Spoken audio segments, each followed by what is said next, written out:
आज संत रैदास का, अब तो बढ़ा दो थोड़ा, बजा करो तो कर दो भले ही, जन्म हो जाता है रघु के घर में। नाम पड़ा है रविदास। लेकिन बड़ी विचित्र माया, रघु को 7 जन्म याद है, रविदास को अपने। मैं 6 जन्मों में ब्राह्मण था, लेकिन मैंने गुरु के प्रति कपट किया तो मुझे चमरकार के घर में जन्म मिलना पड़ा। देखिए, याद रखना, भगवान भक्त पर हमेशा कृपा करते हैं। आपने भक्ति अगर की है और धोखे से कुछ गलतियां हो जाएं, तो भगवान तुम्हें गलती सुधारने के लिए पुनः मानव का जन्म देगा। गलती हो भी जाए तो दोबारा मानव का जन्म देगा कि चल तूने पिछले जन्म में जो गलतियां की वो इस जन्म में मत कर। चाहे वो किसी कुल में जन्म दे, कुल से मतलब नहीं है। पूर्व जन्म के संस्कार उदय होते हैं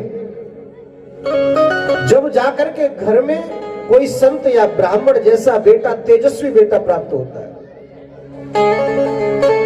अब तेजस्वी बेटा को घर में पैदा करना है, ये माँ के हाथ में है कि जो मुझे संतान को जन्म देना है वो तेजस्वी होगा या राक्षस जैसा होगा।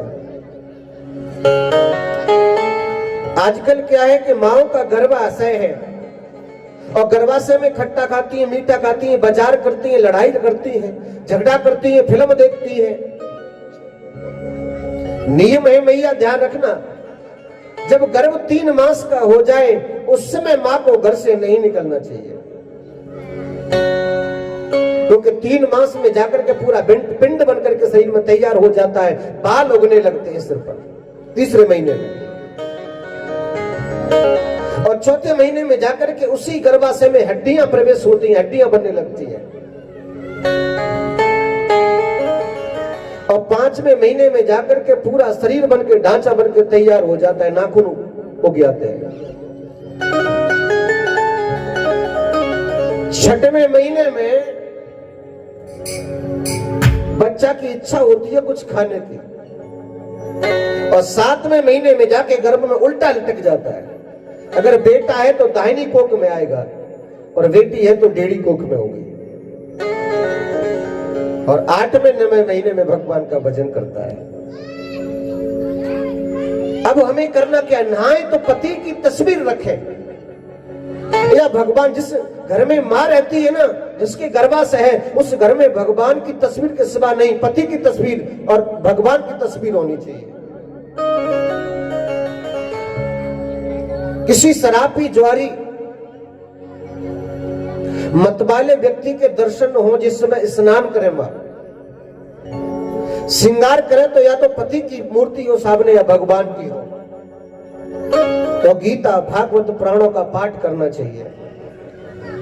निश्चित भक्त प्रहलाद और ध्रुव जैसा बेटा या बेटी का जन्म होगा घर में। जैसे एक शिल्पकार अपने हाथ से किसी को बनाता है, चाहे उसका चेहरा उल्टा बना दे चाहे सीधा बना दे, शिल्पकार के हाथ में, ऐसे ही बच्चों के गुण और अवगुण को जन्म देना मां के हाथ में है।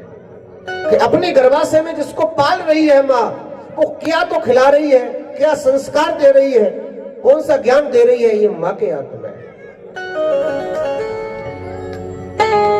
हमारे शास्त्र इस बात का प्रमाण है। लेकिन रविदास जी की बड़ी विचित्र लीला हो गई कि बेटा तो घर में हो गया, लेकिन अब मां का दूध नहीं पी रहा। अब मां का दूध नहीं पी रहा तो गर्भिणिया को बड़ी चिंता हुई, रघु को बड़ी चिंता हो गई कि बेटा घर में हो गया, दूध नहीं पी रहा, ये जिएगा कैसे। तो रामानंद चार ने सोचा कि उस ब्रह्मचारी का जन्म तो हो चुका है, आज रामानंद चार स्वयं चमरकार बस्ती में आए, और जैसे उस बस्ती में गुरु रामानंदाचार्य को देखा, सारे बस्ती वाले बड़े खुश हुए। जो गुरुजी किसी को दर्शन नहीं देते हैं, वो गुरुजी आज हमारे बस्ती में आए हैं।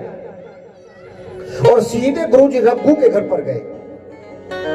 रघु ने गाय के गोबर से अगना लीपा, चौकी पर बैठा लिया, चरणामृत लिया, चरणों को धोया, वो स्वयं पिया है रघु ने।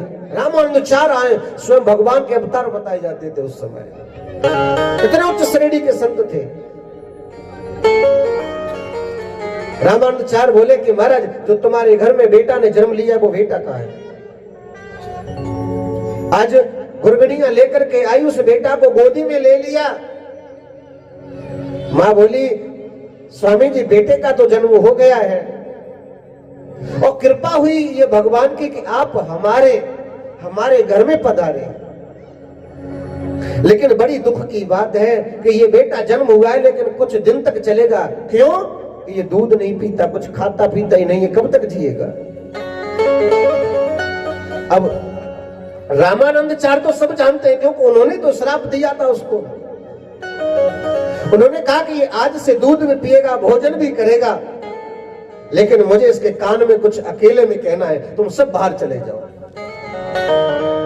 आज दोनों माता पिता बाहर निकल गए, और जैसे ही भगवान ने गोदी में लिया और बोले, रामानंदाचार्य अब क्या दिक्कत है? तो वो बेटा बोलने लगा, छोटा सा बोलने लगा, गुरुजी पहले मैंने छोटी सी गलती की, छोटी सी गलती के पीछे मुझे ये जन्म मिला।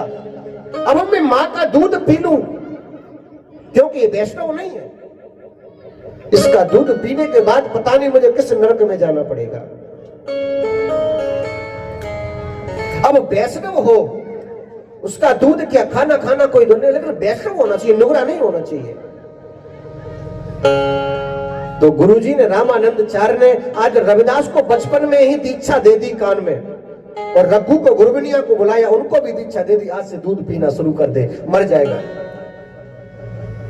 और जैसे ही गुरुजी ने दोनों को दीक्षा दी, शाम जैसे हुई, आज बेटा भूख से तड़पने लगा, और मैया ने स्तनपान कराया तो जोर जोर से स्तनपान करने लगा। ये गुरुजी की कृपा हुई।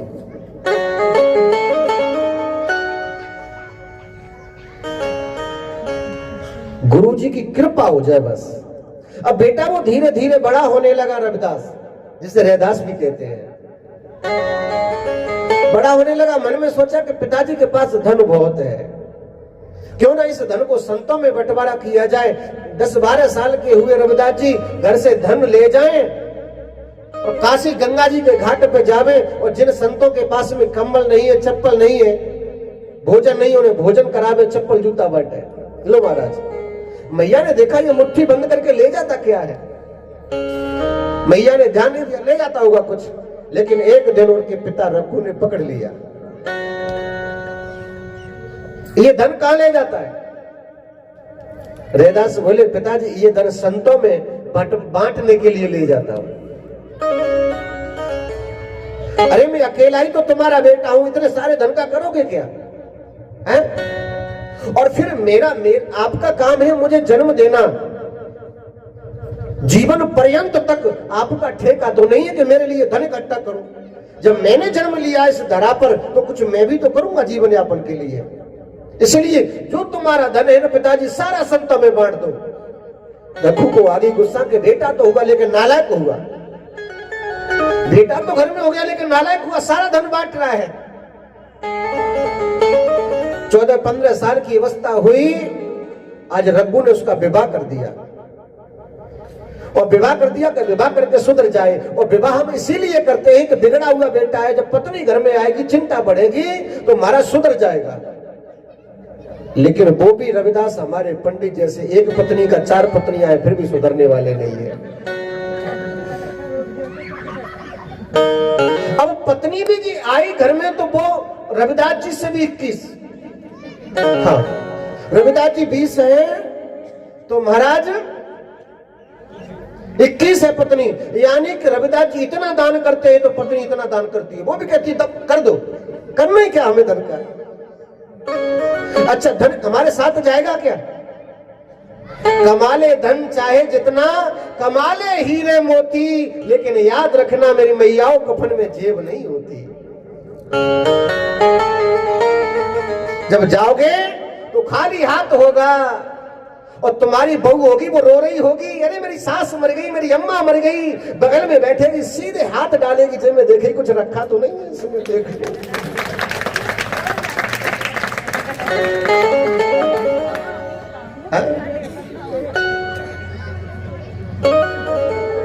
ये संसार की रीति है। क्या लेके आया जग में, क्या लेके जाएगा, क्या लेके जाएगा।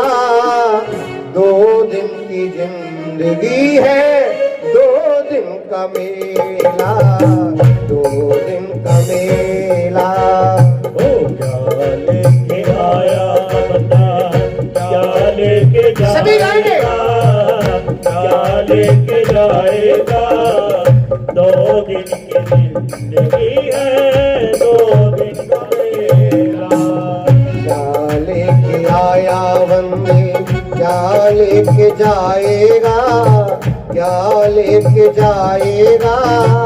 2 दिन की जिंदगी है, 2 दिन का मेला।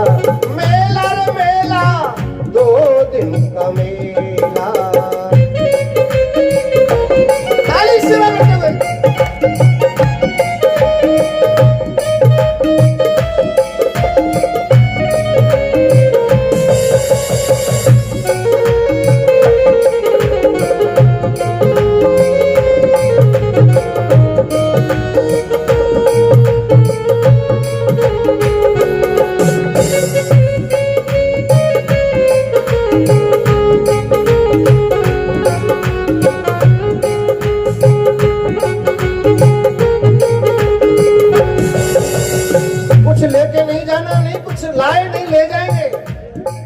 इस जगत सराय में मुसाफिर रहना 2 दिन का। इस जगत सराय में मुसाफिर रहना 2 दिन का। इस जगत सराय में मुसाफिर रहना 2 दिन का। इस जगत सराय में मुसाफिर रहना 2 दिन का। बिरथा करे गुमान मूरत इस धन और जोवन का। क्यों बिरथा करे गुमान मूरत इस धन और जोवन का। बंद मुट्ठी आया जग में, खाली हाथ जाएगा, खाली हाथ जाएगा।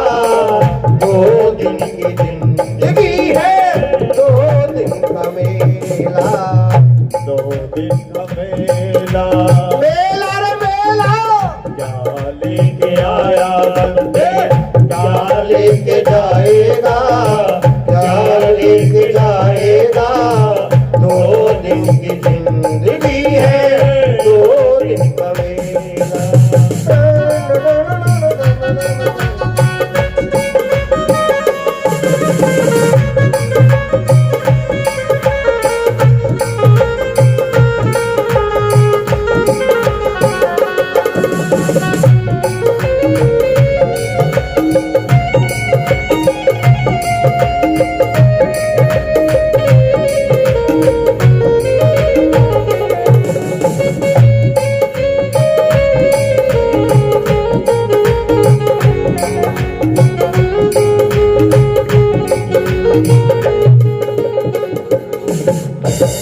क्या लेके आया बंदे, क्या लेके जाएगा, क्या लेके जाएगा।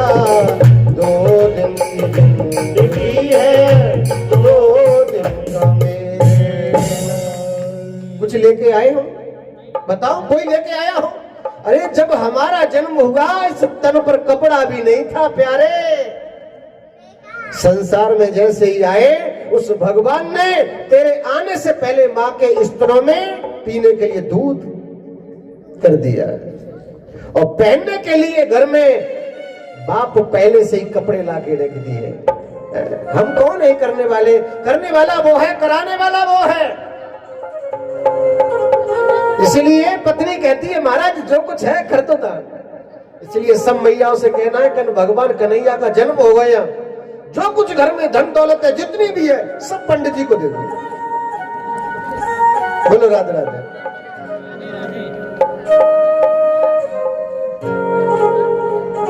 अरे मैं तो वैसे ही कर रहा हूं, लाके रख मत देना, हम क्या करेंगे।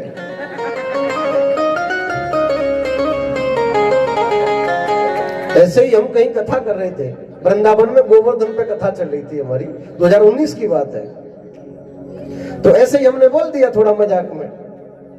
एक मैया बूढ़ी आई स्टाम्प पेपर लेकर के और कह दिया कि महाराज लोग पूरी संपत्ति तुम्हें देना चाहती हूँ, मैं क्या करूंगी इसको।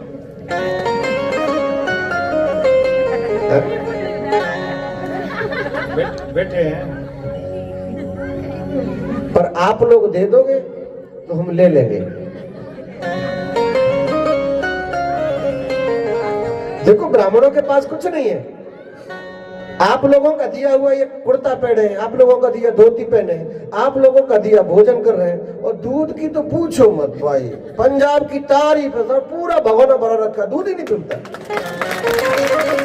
ये तो हम वृंदावन में जाके कहेंगे भाई, बकैन वालों जैसा कोई हो नहीं सकता भाई। जय श्री राधे।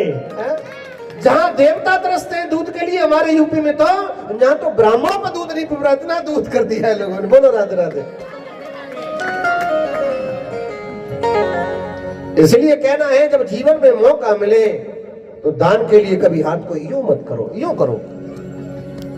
अब रघु ने सोचा कि जैसा ये है ऐसी इसकी पत्नी है, तो दोनों को घर से निकाल दिया। क्या किया? घर से निकाल दिया। अब बड़ी विचित्र माया, रहे तो रहे कहां? दादाजी बोले कि सुनो, पिताजी ने तो घर से निकाल दिया, अब तुम अपने मायके जाना चाहती हो तो चले जाओ। पत्नी भी बड़ी विचित्र है। पत्नी ने कहा कि प्रभु हमारे पिता ने तो कन्यादान कर दिया, अब पिता का कोई अधिकार नहीं है। हाँ, कन्यादान कर दिया, तुम्हें दे दिया, जैसे रखोगे वैसे रहूंगी। अरे रहेगी तो जब अब ऊपर सोने के लिए मैं तो कहीं भी सो जाऊंगा, तू कहां सोएगी? कहा जैसे आप सोएंगे आपके चरणों में मैं सो जाऊंगी। क्या रहे? काशी के बाजार के चौराहे पर और झोपड़ी बना ली। एक कोने में झोपड़ी के में ठाकुर जी का स्थान बना दिया, पति पत्नी दोनों रहने लगे।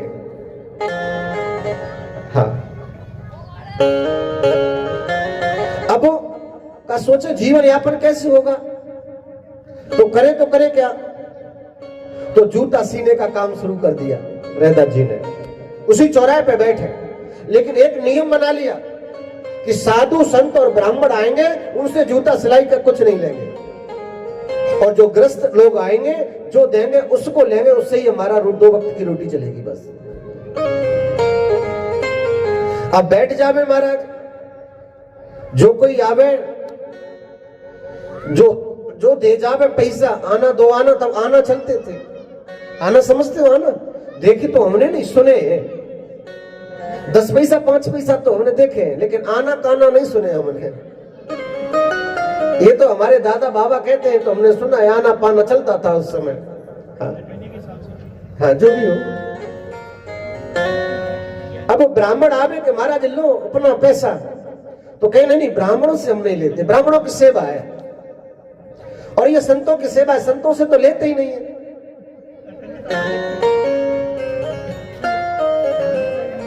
अब एक दिन भगवान ने देखा कि ये भक्त बड़ा परेशान है। पानी बरसे तो पूरा झोपड़ी से पानी गिरता है नीचे, भीग जाते हैं पति पत्नी, पूरा दिन ठाकुर जी को बचाने में लग जाते हैं। मेरी तस्वीर रख करके ये गोदी में बैठ जाते, खुद भीगते हैं। और जिस भगवान का भक्त दुखी हो तो भगवान कृपा तो जरूर करते हैं, ऐसा नहीं, ऐसा हो नहीं सकता। और मैं गारंटी दे रहा हूं, स्टाम्प पेपर लिख के दे रहा हूं, अगर भगवान की भक्ति करते हो जीवन में दुखी नहीं, भगवान हर पल तुम्हें देखता है।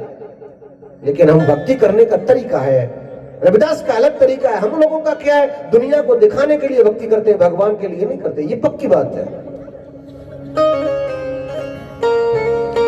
एक दिन भगवान ने क्या किया, संत का रूप धारण कर लिया, इसका कल्याण करता हूं मैं। बहुत दिन हो गए झोपड़ी में रहते रहते, झोपड़ी में जैसे ही आए, अरे रविदास मेरा जूता चलते चलते घिस गया, बहुत दूर से यात्रा करके उसको सी दो। रविदास जी ने जैसे सिया, मोहरे निकाल के लाए, मोहरे दी निकाल के, लो महाराज ये क्या महाराज, ये क्या है पत्र, ये मैं नहीं जानता इसे। अरे ये मोहर है, तो उसका क्या करूंगा महाराज? पहली बात ये है महाराज कि हम संतों से कभी जूता सिलाई का कोई पैसा नहीं लेते, आप संत हैं, और ये मोहरे फोरे हमारे किसी काम की नहीं है, हमारे किसी काम की, हमें क्या करना धन से है? अब संत भगवान के रूप में संत ने बहुत कहा कि ले ले रविदास ले ले। कहा मुझे नहीं चाहिए तो नहीं चाहिए प्रभु, मैं पहले कहता हूं कि संतों से नहीं लेता तो नहीं लेता। भगवान ने सोचा कि अब ये मोहरे नहीं लेगा तो चलो मैं पारस पथरी दे देता हूं। जेब में हाथ डाला, पारस पत्थर होता है। समझते पारस पत्थर क्या होता है? पारस पत्थर ऐसा होता है, लोहे से लगा दो तो सोना बन जाता है, जो हमारे यूपी मौबे में मिलता है। वो अलाउद्दीन का नाम सुना होगा तुमने, सुना है कभी? आला सुनिए, अलाउद्दीन हुए थे, उनके जमाने में मौबे में था पारस पथरी। पथरी निकाल के दिया, प्रभु ये क्या है?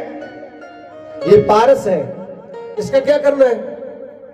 का इसलिए इसका ये करना है कि लोहे से लगाएंगे तो महाराज ये सोना बना देगी। का महाराज ये भी मेरे किसी काम का नहीं है। देखना भक्ति, ये मेरे किसी काम का नहीं है। अरे रैदास, हम यात्रा के लिए जा रहे हैं, चोर डकैतों का डकैत है, ये मोहरे ये और ये पारस पथरी कोई छीन लेगा, इसलिए कह रहे हैं कि तुम रख लो। का महाराज मेरे किसी मतलब की नहीं है, मैं क्यों रखूं इसे? मुझे सोने की जरूरत नहीं, 2 वक्त की रोटी की जरूरत है, वो मिल जाती है। मुझे तो ठाकुर की सेवा करनी है बस। अब संत ने सोचा भगवान के रूप में कि रैदास को विश्वास नहीं है कि ये सोना बनाएगी कि नहीं बनाएगी, तो जूता काटने वाली है कि पैनी धारसी वो होती है, क्या बोलते हैं उसको, कुछ कहते हैं, नाम ध्यान नहीं आ रहा मुझे। ऐसी पैनी होती है तो नहीं जो धागा फागा काट देता है, उससे जैसी पारस पथरी लगाई सोना हो गया। रविदास बोले उठा उसको, प्रभु मुझे नहीं चाहिए ये तो सोने से लोहे से लगाते ही पथरी सोना हो गया, मुझे इसका कोई हटाओ। भगवान ने कहा कि ऐसा करो, नहीं लेना चाहते तो कोई बात नहीं, हम यात्रा के लिए जा रहे हैं, इसको रख लो, 1 साल बाद लौट के आएंगे तो हम ले जाएंगे। रैदास जी ने कहा झोपड़ी है, यहाँ आप लगा दोगे, इसको दुबका दो, वहीं से उठा लेना, हमें कोई मतलब नहीं, हमारे किसी काम की नहीं। भगवान अंदर झोपड़ी में गए और एक जगह पारस पथरी को दुबका दिया। कहा चलो मेरे जाने के बाद में शायद ये प्रयोग करे इसका। भगवान अंतर ध्यान हो गए। अब ठाकुर जी की सेवा करते हैं, वही नियम के ब्राह्मणों से संतों से तो लेना ही नहीं कुछ, जो मिल जाए तो ठीक है, ना मिल जाए तो ठीक है, बस भगवान का नाम लेते लेते ही पूरी रात गुजार देते हैं पति पत्नी दोनों। ऐसी भक्ति है दोनों की। और जैसे ही 1 साल हुई, भगवान ने सोचा कि अब तो रविदास खूब पैसे वाला हो गया, सोना बना बना करके देखता हूं जाके। और जैसे ही आए तो देखा कि जो झोपड़ी छोड़ के गए थे वही झोपड़ी बनी। रविदास, तुमने इस पारस पथरी का प्रयोग नहीं किया। कौन सी पारस पथरी प्रभु? जो मैं देके गया था। कहा प्रभु मुझे नहीं मालूम, जहां आप रख गए होंगे वही होगी। और जैसे ही प्रभु अंदर घुसे तो देखा कि जहां प्रभु ने अपने हाथ से रखी थी उसी जगह पर वो पारस पथरी मिली। अब भगवान ने सोचा कि अब ये ऐसे नहीं मानेगा, ये तो ऐसे माया लेने वाला नहीं है, ये माया से बिल्कुल मुक्त है, गृहस्थ आश्रम में होते हुए भी। तो क्या किया, जिस शालीग्राम की भगवान सेवा करते थे रविदास, और जैसे ही शाम को भोग लगा करके रविदास जी हटे शयन कराने के बाद, और सुबह जैसे ही आए तो 5 अशरफी शालीग्राम के पास मिले। माया पीछे घूम रही है। कहते हैं ना, माया के पीछे घूमोगे तो माया दूर भागेगी, और जब परमात्मा के पीछे भागोगे तो माया पीछे पीछे दौड़ेगी। ले ले मुझे ले ले। इसीलिए माया के पीछे नहीं भागना है। अब जैसे ही सुबह हुआ, देखा, पत्नी से कहा कि ये असरपी कहां से आएगा? प्रभु मुझे तो पता ही नहीं। चलो आ गई होगी। असरपी उठाई, गंगा के किनारे तो रहते ही थे, काशी में उठा के गंगा जी में फेंक दी, किसी काम की नहीं है मेरी। जिस माया से मैं दूर रहना चाहता हूं, जो माया से मुक्त करते हैं वो ही मुझे माया में ढकेलना चाहते हैं। दूसरे दिन फिर सुलाया, सजन कराया शाम को, और सुबह जैसे ही उठे तो हमारा देखा 5 अशरफी दोबारा मिली। पत्नी से पूछा ये अशरफी कहां से आई? महाराज मुझे तो पता ही नहीं। रविदास ने ये ठान लिया कि भगवान मेरे साथ खेल खेल रहा है, इसलिए अब मैं शालीग्राम को भी नहीं छोड़ूंगा, अशरफियों के साथ में शालीग्राम को भी मैं गंगा जी में फेंक दूंगा। और शालीग्राम को लेकर के जैसे ही गंगा जी में फेंकने के लिए चले तो शालीग्राम से ही भगवान प्राकट हो गया। तू मुझे फेंकना चाहता है? कहा प्रभु तुम ही बताओ, जिस माया से मैं बचना चाहता हूं और जिस माया के बचने के लिए मैं आपकी भक्ति करता हूं, और वही भगवान मुझे माया में फंसाना चाहता है, मुझे माया नहीं चाहिए, मैं क्या करूंगा? तब उस भगवान ने कहा कि सुनो, जो असर्पी देने के लिए मैं आया था वो मैं था, पारस पथरी दी वो मैं था, और ये माया है ना 5 असर्पी की, ये मैं ही कर रहा हूं। लेकिन रविदास तुम बताओ, इस झोंपड़ी में कब तक रहोगे? भूखे प्यासे मेरी भक्ति में लगे रहते हो दोनों पति पत्नी, कभी भोजन मिल जाता है कभी नहीं मिलता है, ऐसे तो कब तक चलेगा? है? जब तू दुखी रहता है रविदास, जब तू भूखा रहता है, जिस दिन तुझे भोजन नहीं मिलता, उस दिन मेरे नेत्रों से नन्हे नन्हे आंसू गिरते हैं, क्योंकि जब भगवान का भक्त दुखी है तो भगवान कभी खुश नहीं रह सकता। जैसे जिस माँ बाप के बच्चे दुखी हो माँ बाप के सामने, तो माँ बाप भी भोजन कर नहीं सकते जब तक बच्चे सुखी नहीं है। इसलिए रविदास मैं तो तुमसे निवेदन कर रहा हूं, अरे अब तो हार मान ले, मुझसे तू जीतता ही जा रहा है। भगवान कह रहे अब तो हार मान ले भाई, हार ही नहीं मानता तू। रविदास जी ने कहा कि अगर कृपा करना चाहते तो थोड़ी कर दो, अब मैं कुछ नहीं कर सकता आपसे। ठीक है।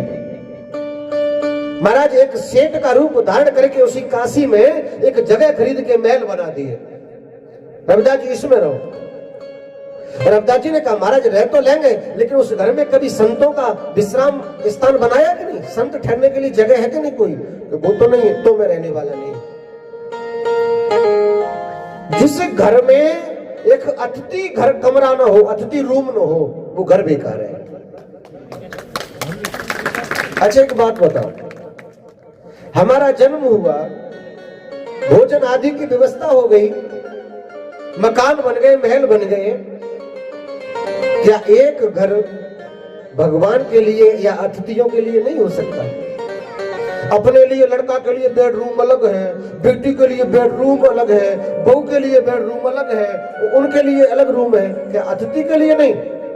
आज उस सेठ के रूप में भगवान ने स्वयं एक अतिथि गृह भी बनवाया, और आज दोनों रविदास उसमें रहने लगे। और जैसे ही ये काशी में खबर मालूम हुई ब्राह्मणों को, काशी के पंडितों को, ध्यान रखना जो पंडित होते हैं वो जरेला बहुत होते हैं, दूसरे की खुशी देख नहीं सकते। हाँ हम तो साफ कहते हैं, दूसरे का धन इन्हें ऐसे लगता है बस इनका धन कैसे भी मेरे पास आ जाए। ब्राह्मण चलने लगे, महाराज ए रविदास तेरे पास ये धन कितना कहां से आया? चोरी फोरी करता है, क्या करता है? रविदास बोले ब्राह्मण देवी प्रभु की कृपा है, सब प्रभु की कृपा है। सारे ब्राह्मणों ने इकट्ठे होकर के महाराज और काशी नरेश यानी राजा के यहाँ शिकायत कर दी। महाराज वो है ना चमत्कार, वो रैदास कल तक झोपड़ी में रहता था, आज उसके पास महल दुमहला है, रोजीना संतों को भोजन कराता है, इसके पास धन कहां से आया पूछो बुला करके, इसने जरूर कहीं ना कहीं चोरी की है। आज राजा ने जैसे ही सुना कि रविदास पैसे वाला हो गया, पहरेदारों को भेज दिया, मैया बैठ जा।